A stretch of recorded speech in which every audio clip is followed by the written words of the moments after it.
Napaka-smooth ng kanyang throttle.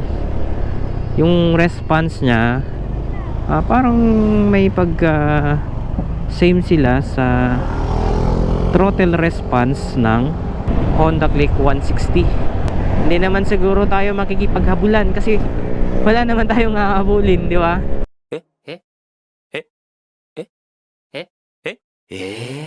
What's up mga ka-Phantom? Ngayong gabi bibiyahe tayo papuntang Getaran. Gamit natin ngayon si Honda Click 125. At kung mapapansin nyo, yung kanyang natakbo ay nasa 28 kilometer odo pa lamang. Ngayon itatest natin siya. Since bago, kampante tayo na ibabiyahe natin yung ating motor. Samahan nyo ako ngayong gabi mga ka-Phantom na ibiyahe si Honda Click. Sa mga hindi pa nakasubscribe sa aking YouTube channel, please subscribe and don't forget to hit the notification bell para lagi kayong updated sa aking latest videos.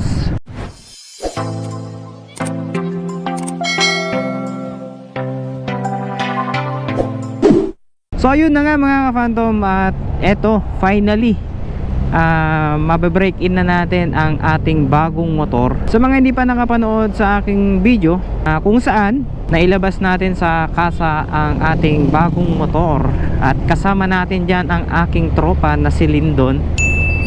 Bali, yung ating motor kasi ngayon lang natin ulit magagamit. Nagamit ko na siya sa pagpasok sa trabaho pero hindi ko pa siya na-vlog. So ngayong gabi, eto nagkaroon ulit tayo ng oras para i-vlog yung motor natin. So ano ba to? Yung nasa harapan natin, basura pala. Kaya pala may naamoy akong kakaiba. So anyway mga ka-Phantom, eto first ride natin sa ating Honda Click. Maglo-long distance tayo. Yung ating biyahe ngayon ay nasa 85 km yung biyahe natin. Kaya eto, sinama na natin sa pagbiyahe natin yung pagbablog natin kahit gabi mga ka-Phantom. Bali yung ating camera ngayon, sinet up ko siya. Mas maganda mga ka-Phantom kapag gumagamit kayo ng GoPro, ilagay nyo sa Pro Tune kapag umaga. Pero kapag gabi, patayin nyo yung Pro Tune, i-off nyo siya para makita at maliwanag. Then i-down nyo ng 30 fps yung kanyang frames per seconds para at least stable, hindi siya magalaw. Yun yung isang natutunan natin. Dati kasi gumagamit tayo ng 60 frames per seconds and naka Pro Tune, kaya minsan yung ibang video natin kapag kagabi tayo nagbibideo, madilim, hindi kita yung mga kasulok-sulukan. So nandito kami ngayon sa may Tansa, kung saan dito natin makikita ang McDonald's and Chowking. Magkabilaan lang sila yan. Yan o, pati Jollibee. Pagka nagbiyahe kayo, ito yung makikita nyo kapag nandito na kayo sa terminal ng Tugigaraw. Ito yung Robinson. Yung dinadaanan natin ngayon, ito yung papuntang Apari na daanan. So since yung biyahe natin is uwi tayo ng Getaran, kaya eto, isang ano lang to, isang daan lang to kapag pupunta kayo ng downstream. O kapag mag-Ilocos kayo mga ka-Phantom, ito din yung daan kapag magawi kayo sa Ilocos or kahit saan kayo pumunta. Importante meron tayong bagong baby. So ito mga ka-Phantom, makikita natin dito sa ating harapan, ito yung Victory Liner Terminal. Ninibago pa rin ako dito sa ating motor ngayon. Sabi kasi nila kapag ka break in, dapat smooth lang, wag masyadong kamote kapag ka break in. Kaya maingat tayo sa pagpapatakbo natin. Gagawa tayo ng full review natin dito sa ating Honda Click 125. So abangan nyo yun mga ka-Phantom. Siguro sa pangalawang video natin, kasi sa next video natin, yun naman yung pag i-install natin ng kanyang mga accessories. Meron na kasi tayong nabili at i-install natin. Since wala pa tayong time kasi na mag-install. Pero after nitong video natin na to, i-upload natin siya sa next video natin. Then after nun, gagawa tayo ng full review natin sa ating Honda Click. Eto lang mga ka-Phantom, napansin ko lang kapag ganitong gabi, yung kanyang ilaw hindi masyadong visible, lalong lalo na kapag may nadadaanan kang ilaw na ganito. Kaya mas recommended talaga na gumamit talaga tayo ng mini driving light. Meron na akong nabili na mini driving light, yun pa rin yung ating ginagamit, Lumina Pro. At yung aking busina on the way pa lang para mapa-install natin dito sa ating bagong motor. Nung nai-release pala sa kasa yung ating Honda Click, mga ka-Phantom, bali nag-gas tayo ng full tank sa kanya. So i-check din natin yung kanyang gas consumption. So balikan to, i-update ko kayo kung ano yung magiging resulta ng kanyang gas consumption. Gaya ng sabi natin kanina, wala pang napalitan kahit anong pyesa dito. Kaya kampante tayo sa biyahe natin ngayong gabi. Ang problema lang natin, yung kanyang ilaw, talagang hindi siya ganun kalakas. Pero sakto na rin siguro kapag tumatakbo lang naman kayo ng mga nasa 40 to 60 kilometer. Hindi naman siguro tayo makikipaghabulan kasi wala naman tayong hahabulin, di ba?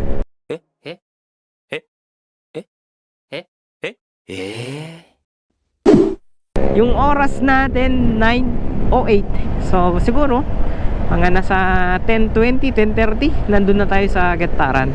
Sa mga nagtatanong pala dyan, mga ka-Phantom, hanggang ngayon madami pa rin nagtatanong kung nasan na si Phantom Max Sniper natin. So gaya ng sabi natin, meron ng bagong amo si Phantom Max Sniper natin. Nasa mabuting kalagayan na siya ngayon. So hindi ko din alam kung ano na yung update sa kanya kasi hindi ko na kasi tinatanong dun sa bumili kung ano nang nangyari sa ating motor. Kaya sorry sa mga solid supporter natin na hindi ko nare-replyan kaagad kasi syempre busy kasi tayo sa mga sa trabaho natin. Eto, kapag free time natin, doon lang tayo nagbibideo. Napaka-smooth ng kanyang throttle. Yung response niya, parang may same sila sa throttle response ng Honda Click 160. Same na same sila kapag binibirit mo di ba? Ayan Ang gusto kasi nito, dapat wag mong isagad na ini-stable lang siya sa RPM niya. Dapat kapag nakikita mong parang ganito akyatan, dapat nilalaro mo yung kanyang throttle para kahit papaano magiging smooth yung kanyang takbo. Ayan So nandito na tayo ngayon sa may CVMC. Ito yung pinakamalaking hospital dito sa Tugigaraw. Ito yung mga subscriber natin na taga Tugigaraw. Alam nyo na to kung saan to. So shoutout sa mga subscriber natin dyan, mga ka-Phantom, sa mga laging sumusuporta at sa mga laging nagbabash sa ating video. Mega love shoutout sa inyong lahat. Uy, testing. Uy, solid. Ito lang talaga nagiging problema natin, hindi natin masyadong nakikita yung daan. Ito yung kanyang low beam, tapos ito yung high beam Ayan parang walang pinagbago di ba?